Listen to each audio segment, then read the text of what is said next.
Hello and welcome to smart learning. আজকে আমরা Indian economy বাজেটের পরবর্তী অংশ নিয়ে আলোচনা করব। অত্যন্ত গুরুত্বপূর্ণ এই বাজেট। আমরা জানি আমাদের দেশের অর্থনীতি আগামী এক বছরে কোন পথে পরিচালিত হবে সেটা কিন্তু আমরা বাজেট থেকেই জানতে পারি। প্রত্যেকটা সাধারণ মানুষের ওপর এই বাজেটের প্রভাব পড়ে। সেই কারণে প্রত্যেকটা ইকোনমি রিলেটেড যে টার্মসগুলো রয়েছে এবং তার সাথে জড়িত যে ইনফরমেশনগুলো রয়েছে প্রত্যেকটা কিন্তু সমানভাবে গুরুত্বপূর্ণ। তো গতকাল যেখানে কমপ্লিট করেছিলাম, আজকে সেই জায়গা থেকে শুরু করব। Zero based budgeting. Zero base budgeting. তো বেস বাজেটিং বিষয়টা কি?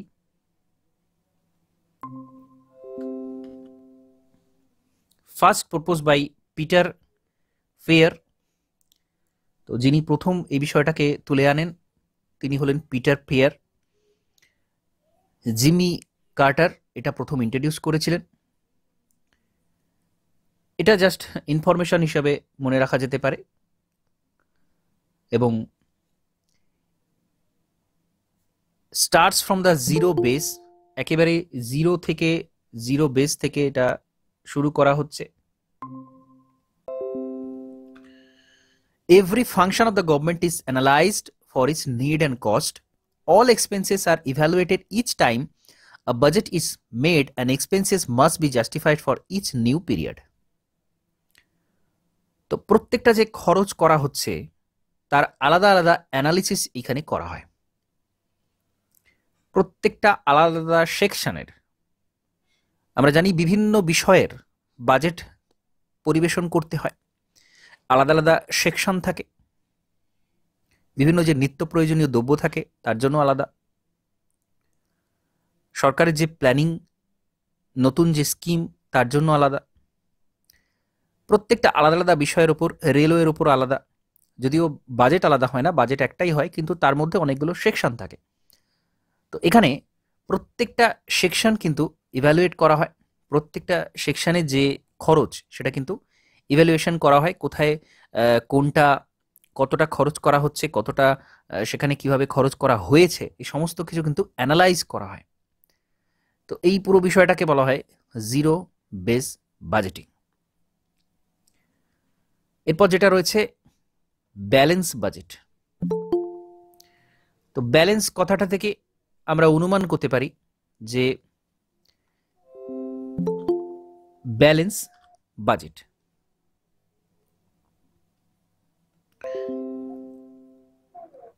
অর্থাৎ যতটা এখানে আয় ততটাই ব্যয়। সরকারের যতটা ইনকাম হচ্ছে, স্পেন্ডিংও কিন্তু সেখানে সেম।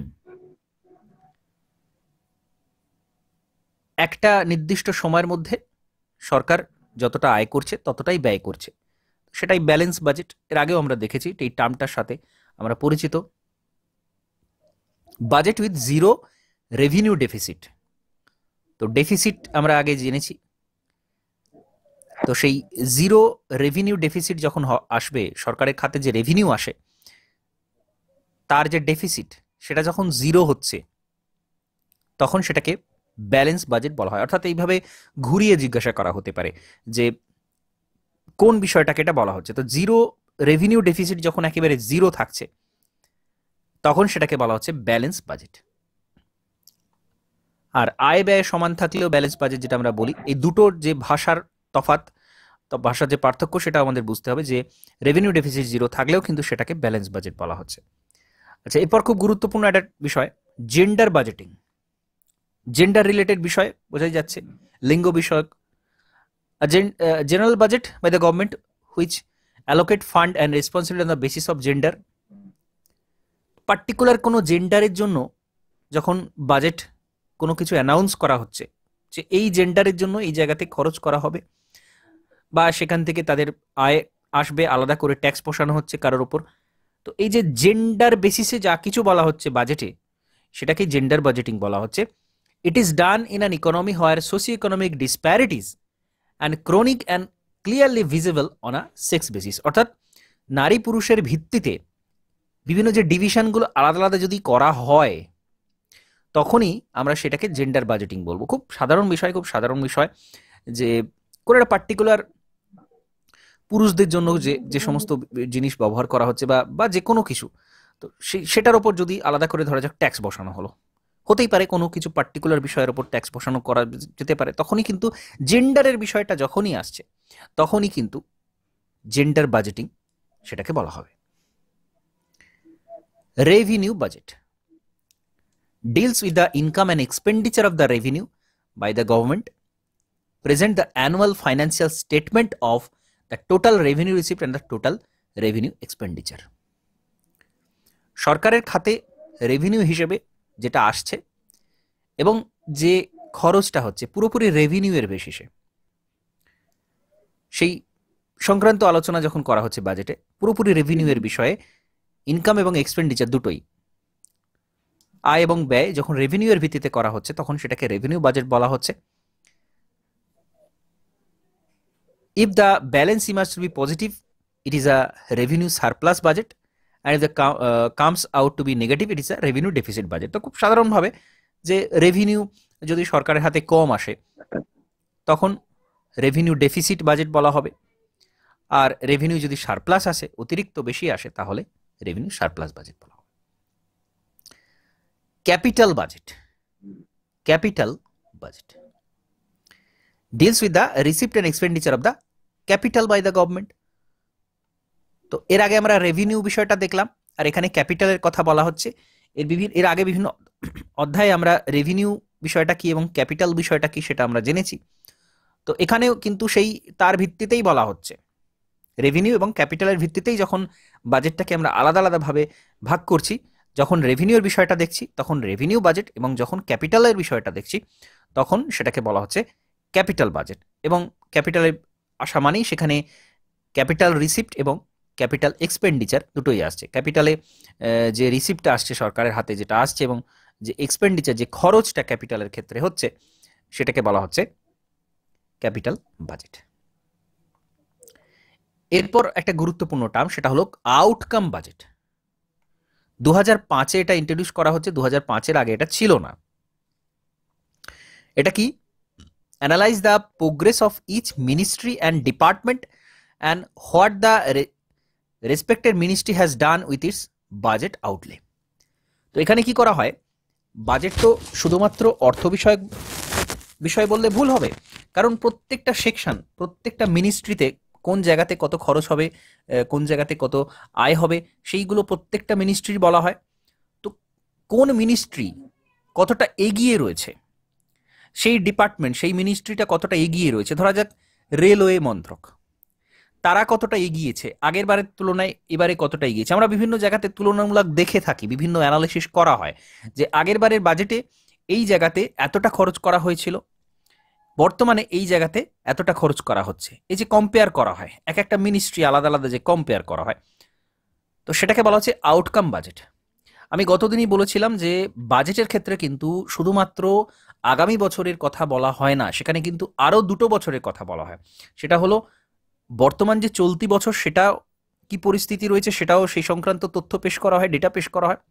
তার আগে বাজেটে যখন ফাইন্যান্সিয়াল ইয়ার পুরো কমপ্লিট হয়ে গেছে, তার আগে যেটা, সেখানে অ্যাকচুয়াল যে ডেটাটা, বাজেট তো অ্যাকচুয়ালি এস্টিমেট করা হয়। সাধারণভাবে আমরা যে বাজেটটা নিই, অর্থাৎ থার্ড যে পয়েন্টটা, যেটা আগামী বছর আসবে, সেটা তো একটা এস্টিমেশন, যেটা হতে পারে, এটা হতে পারে, এই জায়গা থেকে আয় আসতে পারে, এই জায়গা থেকে ব্যয় করা হবে, একটা এক্সপেকটেশন, এখানে অ্যাজাম্পশন করা হচ্ছে। কিন্তু যখন পুরো বছরটা কমপ্লিট হয়ে যাচ্ছে, তার ডেটা যখন আমরা পাচ্ছি, অ্যাকচুয়ালি কতটা পরিবর্তন হয়েছে, অ্যাকচুয়ালি কতটা আয় এসেছে, কতটা ব্যয় করা হয়েছে, সেটা আমরা পাচ্ছি। তো আউটকাম বাজেটের বিষয়টা কিন্তু সেই জায়গাটাতে কম্পেয়ারটা আসে, যে আগে ঠিক কতটা করা হয়েছিল আর বর্তমানে কতটা করা হচ্ছে, এই যে কম্প্যারিজন, এটাকে বলা হচ্ছে আউটকাম বাজেট। এরপর এফআরবিএম অ্যাক্ট, আমরা এর আগের দিনেই এফআরবিএম অ্যাক্ট সম্পর্কে জেনেছি, খুব গুরুত্বপূর্ণ একটা আইন এফআরবিএম অ্যাক্ট। সরকার তো মনে করলেই অতিরিক্ত খরচ করতে পারে না বা অতিরিক্ত নোট ছাপাতে পারে না, এফআরবিএম অ্যাক্ট কিন্তু এটাতে বাধা দেয়, কারণ আমরা জানি অতিরিক্ত নোট যদি ছাপানো হয় সেখানে কিন্তু ইনফ্লেশন হবে, মুদ্রাস্ফীতি হবে। Set target for the government of India to establish financial discipline. তো ফাইন্যান্সিয়াল ডিসিপ্লিন তো বটেই, কারণ সরকার ইচ্ছা মতো নোট ছাপিয়ে দিয়ে ফাইন্যান্সিয়াল ডিসিপ্লিনটাকে গন্ডগোল করতে পারে না। ফাইন্যান্সিয়াল স্টেবিলিটি বজায় রাখতে গেলে হঠাৎ হঠাৎ নোট ছাপানোটা বন্ধ করা প্রয়োজন, যার জন্য এফআরবিএম একটা আনা হয়েছিল। Improve the management of public fund, strengthen fiscal prudence and reduce it's fiscal deficit. তো ফিসকাল ডেফিসিটটা কমাতে হবে, ঘাটতিটা কমাতে হবে, আর্থিক ঘাটতি কমাতে হবে, পাবলিক ফান্ডকে ম্যানেজ করতে হবে, এসবের জন্য এফআরবিএম অ্যাক্ট আনা হয়েছিল। 2003-এ পাশ হয়, এটা মনে রাখলেই চলবে। কবে কি বিল ইন্ট্রোডিউস হচ্ছে এই সমস্ত মনে রাখার প্রয়োজন নেই। 2003 সালে এই আইনটা তৈরি হয়েছিল, পাশ হয়েছিল, মানে এই 2003-এ তৈরি হচ্ছে। Legal step to ensure fiscal discipline and fiscal consolidation in India, in 2016 N K Singh committee was constituted to review the implementation of FRBM. তো এটা একটা রিভিউ করা হয়েছিল 2016, কিন্তু আমাদের মনে রাখতে হবে যে 2003-এ এফআরবিএম একটা আসে। Following thing must be place along with the budget documents annual in the parliament. তো কি কি বিষয় পেশ করতে হয় বাজেট ডকুমেন্টে, কি কি বিষয় পেশ করতে হয়? Macro economic framework statement, medium term fiscal policy statement, fiscal policy strategy statement. বিষয়গুলো কি? Macro economic framework statement. Macro economic কোনটা? যেটা সারা দেশের সামগ্রিক অর্থনীতি নিয়ে বলে, সেই বিষয়গুলোকে বলা হচ্ছে ম্যাক্রো ইকোনমিক। আর মাইক্রো ইকোনমিক কোনগুলো? যেগুলো সাধারণ মানুষের ব্যক্তি বিশেষে যে অর্থনীতি প্রভাবগুলো ফেলে, সেগুলোকে আমরা মাইক্রো ইকোনমিক্সের মধ্যে ফেলি। তাহলে ম্যাক্রো ইকোনমিক ফ্রেমওয়ার্ক স্টেটমেন্ট মানে সারা দেশের অর্থনীতির পুরো যে স্টেটমেন্টটা, সেইটা বলা হচ্ছে, সেই স্টেটমেন্টটা দেওয়া হয়। বাজেট মানে স্টেটমেন্ট। তো ম্যাক্রো ইকোনমির কি হালচাল রয়েছে, কি কি পদ্ধতি নেওয়া হচ্ছে, এই সমস্ত বিষয়ে সেখানে বলতে হয় বাজেটের ক্ষেত্রে। 2 number, medium term fiscal policy statement. Medium term, এটা নির্দিষ্ট সময় অন্তর, এটা নির্দিষ্ট সময় পর ফিসকাল পলিসি কি অবস্থায় রয়েছে সেটা নিয়ে বলা হয়। আর ফিসকাল পলিসির কি স্ট্র্যাটেজি থাকবে আগামী দিনে ফিসকাল পলিসিটাকে মেনটেন করার জন্য, কি কি পলিসি থাকবে, কি কি স্ট্র্যাটেজি থাকবে সেটা।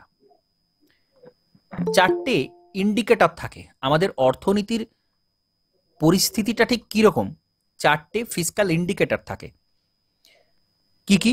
Number 1, revenue deficit as a percentage of GDP.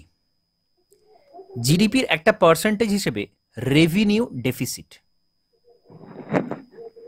তো রেভিনিউ ডেফিসিট কতটা এসেছে সেইটা দেখে আমরা বলতে পারি।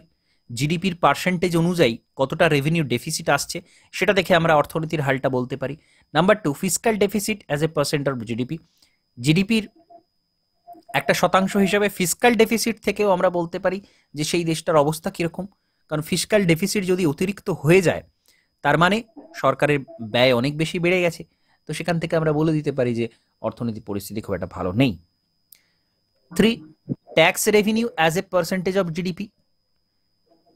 জিডিপি কত শতাংশ মানুষ ট্যাক্স পে করছে, তার সাথে জিডিপি একটা কম্পেয়ার করে আমরা বলতে পারি যে এখানে অধিকাংশ মানুষ ট্যাক্স দেয় নাকি ট্যাক্স দেয় না, এরকম আমরা পরিস্থিতি, অর্থাৎ ট্যাক্স ফাঁকি দেয় কিনা সেটাও আমরা বলতে পারি। Number 4, total outstanding liability as a percentage of GDP. Liability, GDP বাড়তে পারে, সাধারণ কোনো একটা দেশের জিডিপি, গ্রস ডোমেস্টিক প্রোডাকশন বাড়তে পারে, কিন্তু সরকারের উপর কি অতিরিক্ত দায় চেপে যাচ্ছে কিনা সেটাও দেখতে হবে। অর্থাৎ এরকম হতে পারে যে সরকার বাইরে থেকে প্রচুর বড় করেছে, প্রচুর ধার নিয়েছে সরকার, তো সেটাকে একটা সময় তাকে মেটাতে হবে, তো সেখানে কিন্তু ইন্টারেস্ট পেমেন্টের ব্যাপার থাকছে। সুতরাং লায়াবিলিটি কতটা রয়েছে, সরকারের দায় কতটা রয়েছে, সেটাও কিন্তু হিসাব করতে হবে আমাদের অর্থনীতির পরিস্থিতিটা বোঝার জন্য। তো এই 4টে ফিসকাল ইন্ডিকেটর থাকে যার থেকে আমরা অর্থনীতির পরিস্থিতিটা বুঝতে পারি।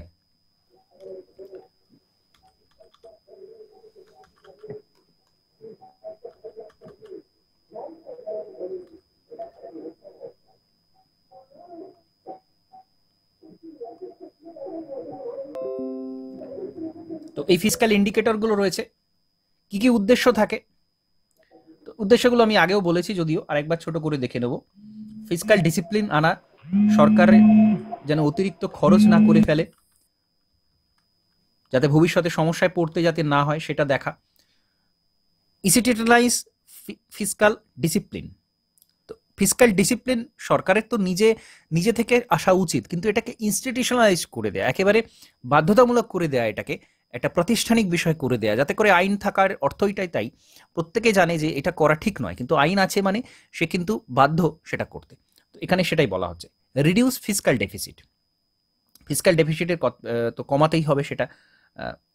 তো সেটা উদ্দেশ্য। Improve micro economic management, the law aim at promoting fiscal stability for the country on long term basis.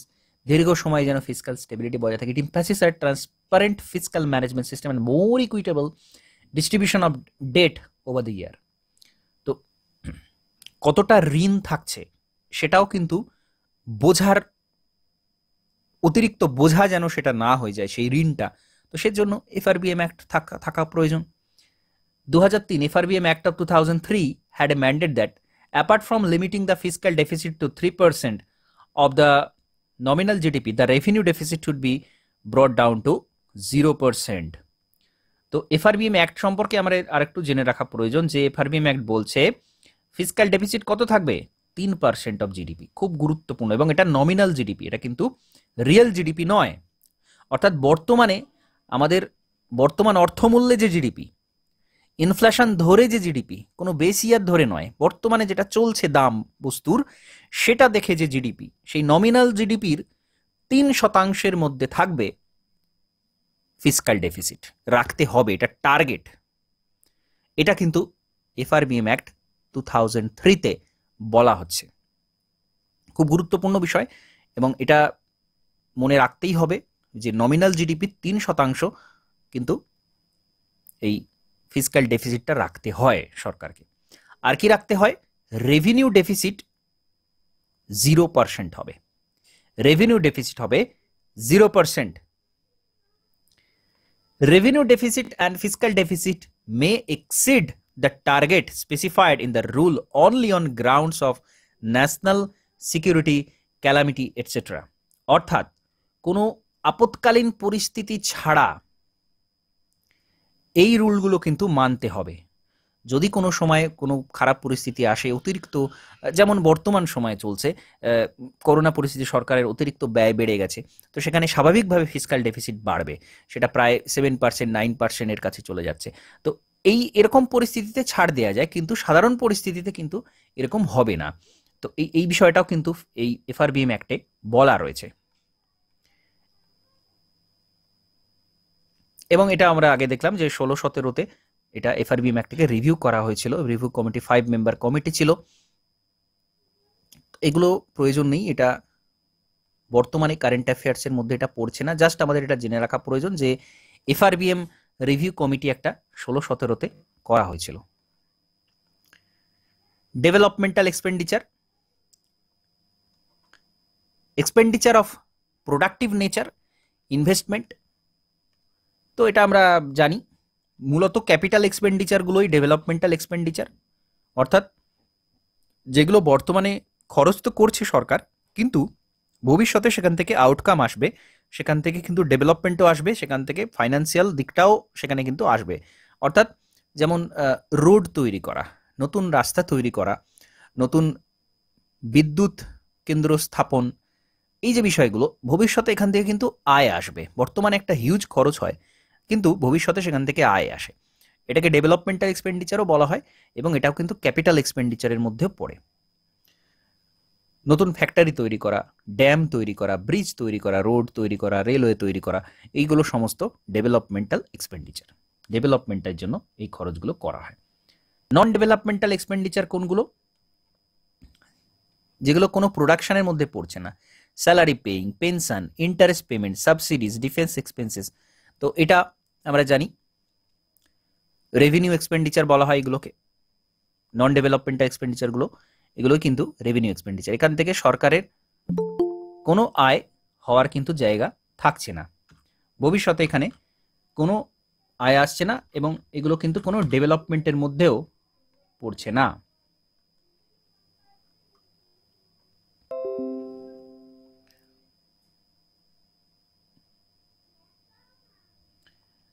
আচ্ছা, 1987-88-তে development and non development expenditure are replace by plan and non plan expenditure.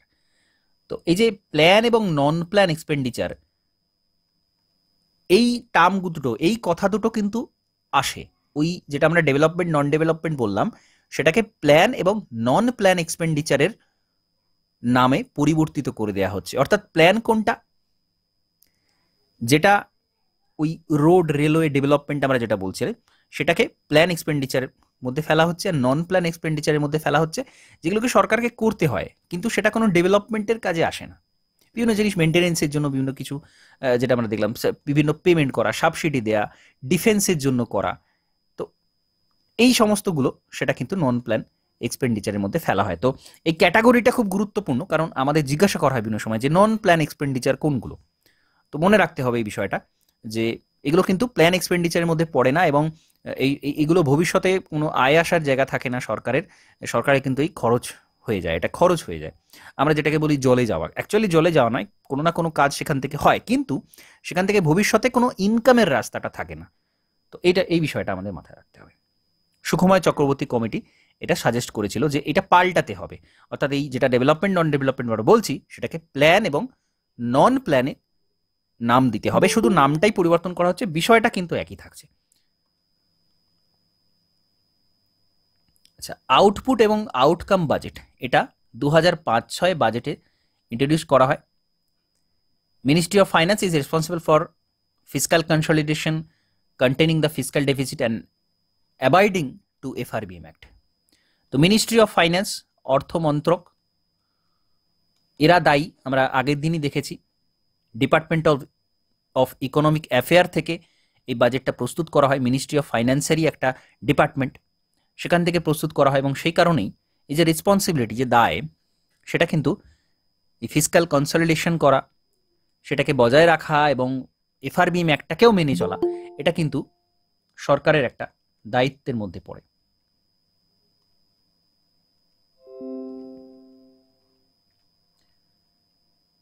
এরপর charge expenditure, public expenditure which is beyond the voting power of the parliament.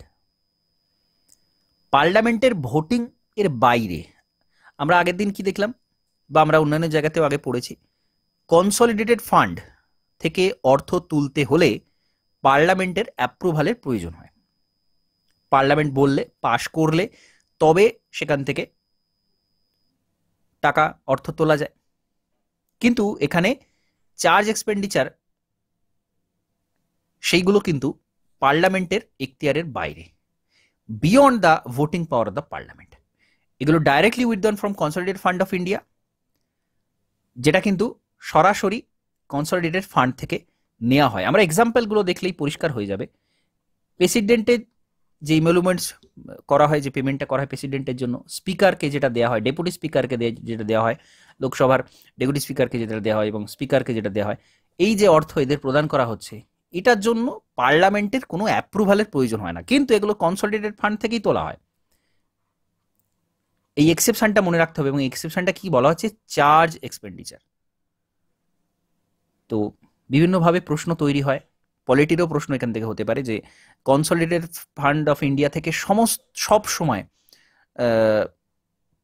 অর্থ তুলতে গেলে প্রয়োজন হয় পার্লামেন্টের অ্যাপ্রুভালের, কিন্তু এই যে এক্সেপশনটা আমাদের মনে রাখতে হবে যে এগুলো তোলার জন্য স্বাভাবিকভাবে হওয়ার কথা নয়, কারণ প্রত্যেকবারে যদি প্রেসিডেন্টকে অর্থ প্রদান করার সময় পার্লামেন্টের অ্যাপ্রুভাল লাগে, সেটা তো কোনো নিয়মের মধ্যেই পড়তে পারে না।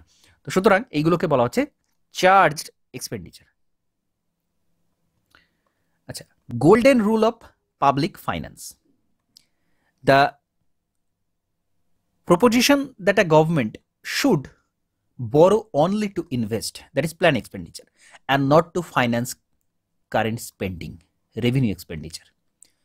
তো গোল্ডেন রুল কি বলা হচ্ছে, অর্থাৎ যেটা করা উচিত, সরকারের যেটা করা উচিত, সরকার বড় তখনই করবে, সরকার ধার করবে তখনই, সেটা আমাদের দেশের ভেতর থেকে হোক বা বিদেশ থেকে হোক, যখন সে এই প্ল্যান এক্সপেন্ডিচারে ইনভেস্ট করবে, অর্থাৎ যেটাকে আমরা ক্যাপিটাল এক্সপেন্ডিচারও বলছি। রোড তৈরি করা, রেলওয়ে তৈরি করা, যেখানে ভবিষ্যতে যেখান থেকে ইনকাম আসবে, এরকম জায়গাতেই সরকারকে ইনভেস্ট করা উচিত। উচিত নয় কোনটা? রেভিনিউ এক্সপেন্ডিচারের ক্ষেত্রে যেটা, বা নন প্ল্যান এক্সপেন্ডিচারে অতিরিক্ত সেখানে ইনভেস্ট করলো, সেখান থেকে তো ভবিষ্যতে কিছু আউটকাম আসছে না।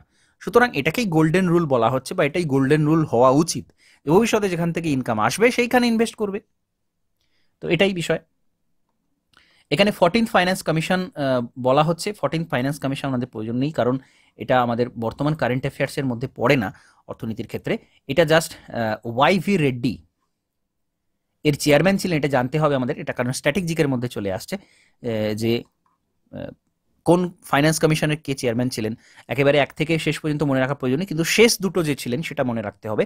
ওয়াই.ভি. রেড্ডি 14th ফাইন্যান্স কমিশনের চেয়ারম্যান ছিলেন,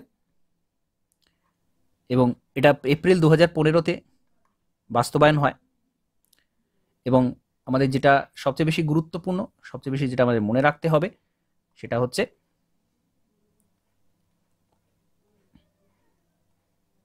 15th finance commission. 15th finance commission. Article 280 of the Constitution of India provide for a quasi-judicial body, the Finance Commission. Finance commission সম্পর্কে আমরা জানি, পলিটিতে আমরা জেনেছি যে আর্টিকেল 280 সংবিধানে, আর্টিকেল 280-তে ফাইন্যান্স কমিশনের কথা বলা আছে, যেটা প্রতি 5 বছর অন্তর প্রেসিডেন্ট তৈরি করে থাকেন এই ফাইন্যান্স কমিশনটা। কিন্তু এটাও মনে রাখতে হবে যে প্রেসিডেন্ট কিন্তু মনে করলে যে কোনো সময়তে ফাইন্যান্স কমিশন তৈরি করতে পারেন। তো এটাও একটা পয়েন্ট, এইরকম জায়গাতেই প্রশ্ন তৈরি হয় কনফিউজড করার জন্য। যাই হোক, তো এই বিষয়টা 15th finance commission makes recommendation for the period of 2022-2025। 2020 থেকে 2025 পর্যন্ত এই 15তম ফাইন্যান্স কমিশনের কিন্তু যে রেকমেন্ডেশন সেই অনুযায়ী কাজটা হবে। অর্থাৎ কেন্দ্র এবং রাজ্যের যে ট্যাক্স ডিস্ট্রিবিউশন, সেটা ফাইন্যান্স কমিশন বলে যে কত শতাংশ কেন্দ্র পাবে, কত শতাংশ রাজ্য পাবে, এবং কত শতাংশ কোন কোন রাজ্যগুলো পাবে। তো সেটা যা ঠিক করা হয়েছে 15th ফাইন্যান্স কমিশনে, যেটা এন.কে. সিং ছিলেন যার চেয়ারম্যান, সেটা 2020 থেকে 2025 পর্যন্ত ফলপ্রসূ করা হবে। তারা যে রেকমেন্ডেশনটা করেছে সেখানে কি বলা আছে, 1 percentage point reduction in the vertical split of the divisible pool of tax revenue according to state of 41%। তো এখানে যে টোটাল 100% যদি আমরা দেখি যে ট্যাক্স কালেকশন হচ্ছে যেটা সেন্ট্রাল গভর্নমেন্টের, তার 41% রাজ্যগুলোর মধ্যে ডিস্ট্রিবিউট করতে হবে, এটা বলা হচ্ছে। এবং এটা হচ্ছে vertical distribution, vertical split of the divisible pool. এরপর হরাইজন্টাল কোলগুলো হবে, যেগুলো আলাদা আলাদা রাজ্যের মধ্যে, যেগুলো আলাদা আলাদাভাবে ডিস্ট্রিবিউট করা হবে। তো যাই হোক, আমাদের মূল বিষয়টা মনে রাখতে হবে যে 41% এগুলো কিন্তু রাজ্যকে দিতে হবে। 100% যেটা কেন্দ্র সরকারের হাতে যে ট্যাক্সটা যাচ্ছে, তার 41% রাজ্যগুলোকে কিন্তু ডিস্ট্রিবিউট করতে হবে। এটা 15th ফাইন্যান্স কমিশনে কিন্তু বলা হয়েছে। তো এই বিষয়টা গুরুত্বপূর্ণ। এখানে এই চ্যাপ্টারে এই পর্যন্ত বাজেট সংক্রান্ত এবং তার সঙ্গে রিলেটেড যে বিষয়গুলো আছে আলোচনা এখানে সমাপ্ত করছি। এবার আমি চলে যাব, আরও কিছু প্রশ্ন জিজ্ঞাসা করার থাকলে প্রশ্ন জিজ্ঞাসা করতে পারো। খুব গুরুত্বপূর্ণ অধ্যায় এবং সবচেয়ে গুরুত্বপূর্ণ, এফআরবিএম অ্যাক্ট থেকে প্রচুর প্রচুর প্রশ্ন হয়, এবং আরও যে এই ফাইন্যান্স কমিশন বা এই ধরনের যে সমস্ত টার্মস থেকে প্রশ্নগুলো হয়ে থাকে।